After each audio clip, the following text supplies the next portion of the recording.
put on our throats, man, bullshit. I'm going to kick that dying body, man. Fuck them. I want to play them again. They're going to get run right off the goddamn pitch. If we scored anything less than 10 goals on them, I'd be disappointed. This is going to be like a comedy fest, dude.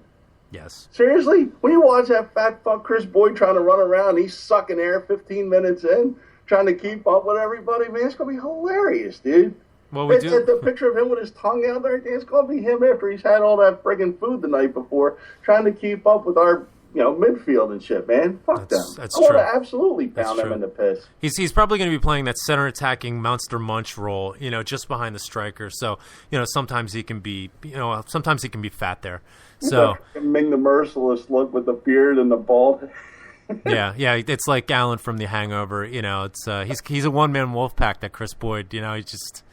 That's money well spent. Let's bring back that retread. He couldn't cut it in MLS, but let's give him another go. He's a fan favorite. He's a special one. He'll finish that game with still one goal ever against us.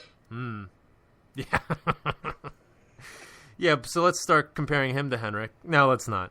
Yeah, it's not even fair, man. Let's all right, forget this Sevco bullshit. Let's talk about us. Let's talk about Celtic. Ronnie Deila, you mentioned it earlier on. Seems to be a bit of trepidation about, do we support Deila, or is he still sort of in purgatory? Is it Deila out? What grade would you give Deila so far? I think of what grade would I give him? I'm torn, man. I really support the guy. I don't even think. I know he's not had enough fucking time. You sit there and judge a guy who's been there like 7 months or so, and it's like... Well, he's not had enough support either. Dude, but not for nothing. He hasn't really had a chance to put his stamp on the personnel there. He's still got guys that he would absolutely want to flush down. Well, how could he? All he has is loan deals. Yeah, but again, that's the fucking PLC again, man. They gotta spend money. And they go loan deal. So he's got to deal with a shitty hand. But he also kind of knew that coming into the job that there was the propensity for the fucking the biscuit tin. Yeah. That being said, yes, I support Ronnie Deila. Yeah. Absolutely. I don't think he's had enough time. I want to give him the benefit of the doubt. I think that that being said, I think he needs to stop square pegging a fucking round hole and learn to adjust a little bit too. How so? The 4-2-3-1, man. Yes. Okay. Seriously, dude? Come on. If the personnel aren't fitting there, you got Sepovic out there on an island, and he's like fighting through 2 and 3 guys to try to play balls in the box. You had Guidetti sitting there fucking, trying to do this, get through 2 and 3 guys at a pop. It don't matter who you have out there, Stokesy, Griffiths, whatever, man. They're going to be fighting like an uphill battle because they're not really getting any support. Why the fuck do you need 2 holding midfielders in goddamn Scotland to begin with? Well, and, on the flip side, I agree completely. On the flip side, why would you not play with 2 strikers in Scotland? Absolutely. And I think, for my money, just change it, man. Change it. Give it a couple games. What's it going to fucking hurt? Put Griffiths and Guidetti out there. That's really, I'm thinking, for my money, those are the guys I want out in the 4-4-2. Griffiths and Guidetti. Mm-hmm. Now, I know everybody's in love with Stokes, whole 9 yards, and, just... And we know you don't like Stokes, eh? It's not that. He's a little directionally challenged around the goal and shit, but I mean, that's fine. Whatever. That's diplomacy, folks. I don't think he's better than Guidetti, and I don't think he's better than Griffiths. I really don't. That's my opinion, man. You don't like it? Kiss my ass, man. That's how I don't think that's unfair.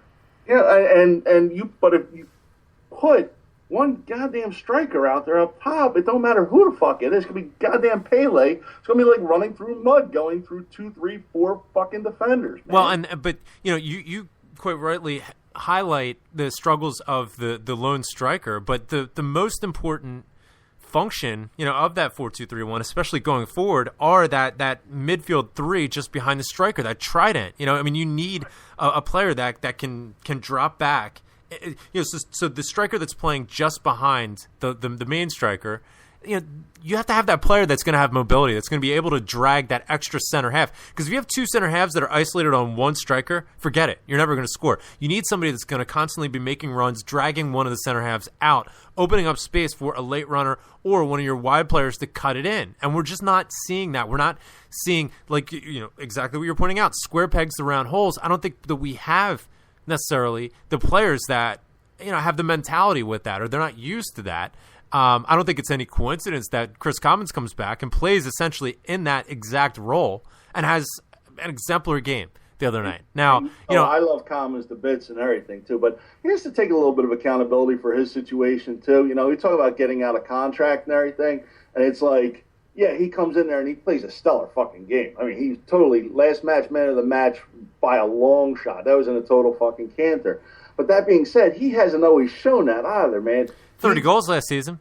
Yeah, but again, I mean, you can't show up under a new guy who emphasizes conditioning and just say, you know what, I'll hit the treadmill when the fuck I feel like it because I had a great season last year. You can't pull the diva move, man. You like we said, you don't like ballet dancers, man. We like ditch diggers. You got to earn your keep. So the whole look at me, I'm fat. That's not going to work. He wasn't in shape, man. I mean, let's call it like it is. We're keeping it real, right? I mean, and he wasn't in shape, so he's got to own that, man. Yeah. He's got to own it a little bit. A little bit of that falls on him. You want a new contract? Then you got to get your ass in the gym, be working the fuck out. No matter what side of 30 you're on, you got to put in a shift, man. And that's on the pitch and off the pitch. So that's a little bit on him. I'd love to see him stay. I love Commons, man. I really do. And I think guys like him and Johansson and stuff, you're looking at pretty solid partnerships in the middle. But again, Ronnie's got to get it right, too. I mean, if the personnel don't fit the formation, stop forcing the formation. Make the formation fit the personnel you have. A pragmatist. Yeah, I mean, you got to look, man, if they're not going to be able to run out there and run around through three guys and have that level of skill and they need a little support up front, man, then go to 4-4-2. See how it works out a couple times. You got to be able to adjust. The managers that don't last are the ones that don't make fucking adjustments. The ones that make the adjustments, they're the ones that are going to last. See, like Ralphie's theme where he asked for the Red Ryder BB gun, I'm going to give Ronnie a C+. Is that unkind? Is that too harsh? No, I'm thinking it's a straight C right now. I'm at a straight C until he shows that he can adjust. And I mean, it's like, yes, people will say that's too harsh because we're in it for all these cups and this and that, da-da-da-da-da. But the fact that we're in a race right now at Aberdeen is they should be so far in our rearview mirror right now, man. So that's exactly my point. I mean, the fact that it is still competitive at this point it's a bit embarrassing, considering the amount of payroll that we have, the amount of resources that we have at our disposal. He's running out Willow Flood. I thought he was like 55 or some shit. It's like the goddamn Crypt Keeper coming out there. Yeah. Like, seriously? I didn't even know he was still alive. And it's like, oh, there he goes. So they got all these retreads out there, and it's like, oh, yeah, by the way, I know you got a game in hand, but we're still ahead of you. Right. And that's a little bit, that shouldn't be. Ronnie's got to own that a little bit. Yep. I agree. Minimum, like we talked about earlier, minimum expectations, right? You're in the business of handing out grades all day. See, that's just meeting expectations. Barely, right? It's just average. Own it, bitch. Own it, bitch. So tonight, we've told Peter Lawwell to grow some balls. Chris Christie's a fat fuck. Own it, bitch, is the message to Ronnie Dyla. Own it, bitch. Do it right. Do it right. Something about a sore dick. I don't know, but... You just hit them. Just keep teeing them up, and we'll hit them out of the park, brother. What are your minimum expectations for the rest of the season? I mean, and break it down through Europe. I know that obviously we're going up against Inter, in the round of 32. So that's a formidable opponent. It's an opponent that we can take, but it's we may be a bit outmatched. That's just my own personal opinion. But give me your expectations. If it's not to get past Inter, what would be at least successful, passable, making a game of it, making it respectable, so on. And then what are your expectations, minimum expectations, domestically in terms of silverware? How much, if any? We should be in it for all the domestic stuff, man. That should be us for all the domestic stuff. Treble. Yeah, why not? I mean, you're paying guys good money. I mean, go out there and fucking do it. I mean, it's not great money, but it's, it's compared to the rest of the clubs in fucking Scotland. Yeah, absolutely. It should be a treble. The Inter thing. Well, they just got in Podolski, right? Yes. Although I think at the moment he has a sore hamstring. It might be from running away from Arsenal so fast. I don't know if that had anything to do with it, but we'll have to see as the time goes Probably closer. In a very fat straight line. Yeah, that's a bit of a problem, man. Because you get the feel like our club is still like in a bit of transition. Yeah, that's for sure. I mean, Inter is no joke, man. They're starting to put together a few results. They're starting to. I mean, they look okay, man. They're going to be tough. They're going to be real fucking tough. Roberto Mancini, park the bus. Yeah, I know. You want to talk about holding midfielders? I think he's going to have about 6 holding midfielders. Yeah, I know it was a very romantic notion to get Inter because of the whole thing in '67 and all that, but I was hoping for something a little, anything other than Inter. I mean, something a little more manageable per se. But it's Celtic, man. They still have to go out. It's 11 guys on the pitch, put the draws on the same way 11 guys on the other side put their draws on, and it just comes down to who wants it most, man. This is the opportunity to really shine. And we will have Guidetti available. Definitely, finally. Fucking God. Unless Ronnie's got him sitting on the bench again. Or if Peter Lowell forgets to register him because he, seemed to do that the first time around. So he's a little better at noticing Legia and not registering people. But well, he's good at the Sevco jokes too. Got to give him that. We have high expectations of our PLC chair. Throw our own fans under the bus, fill your pockets, and make a joke here and there to keep the other half very happy. He's got a real demanding job. But that being said, Inter.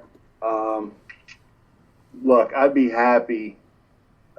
I want to win. I want to win, man. I want to fucking win. I think we can do it. Listen, if we go out and we play up to our potential, and if we play like we played against Salzburg away, or some of the earlier European games that we had, Zagreb away before we shattered away, it's possible. It's doable for us, especially against this Inter team, which seriously lacks firepower, and it's because they have an ultra defensive manager in Roberto Mancini. So, I mean, if we can go out and we can keep our shape, I think that's essential. If we can keep our shape, if Virgil van Dijk can look halfway interested in between, the sexy texts that he's sending to, some floozy or broad or whatever, and if F.A. Ambrose can stay off of the peyote, then I think because I'm not. They don't have any players. I mean, yes, they just got Podolski, and I have a lot of time for him. But I just don't. I'm not fearful of a lot of the attacking prowess that Inter has. So if we can keep our shape, a 0-0 at home is not the worst result. That basically leaves it up to us to score 1 goal in San Siro. Yeah, but the problem is I have flashbacks to Maribor and stuff, and we go there and we get a result. We get a favorable result, all things considered. And so it's all to do coming back to, Celtic Park and then just fucking leak oil everywhere, man, and lose to that fucking mob. That's a sore dick. Yeah, that's a real sore one there, man. And it's like, that was Maribor. That was one we should have had. There's no two ways about it. We should have fucking had it. And that was just... It doesn't give me the warm and fuzzies when I see Inter, who I probably rate far better than Maribor, man. I know what Maribor did, and they got Champions League and all that, but I wasn't impressed by Maribor. And I think after seeing what Maribor did in the Champions League, I'm still not impressed. I think we coughed up the bit against them, and I don't want to see that happen again. But I think Ronnie has to be able to show that if things aren't working, he can make adjustments on the fly. It's like, adjust the formation going in. Adjust if guys out there aren't getting it done. Don't be afraid to fucking pull someone out, man. And it just seems like you just 60 minutes goes by and you're just waiting and waiting. It's like, man, we're still going with the same heads out there and nothing's getting done. It seems like he's real hesitant to pull the trigger, and that doesn't make me feel good, man. I think the way you're going to beat Inter is that you got to be able to adjust. Yeah, that's just my 2 cents, man. The man's name is Yampi, Mr. Richards, if you're nasty. And we've enjoyed so much having you on tonight, checking in with you, seeing how things are going. Thank you so much. I'll just leave it at this with regard to Inter. I mean, like I said,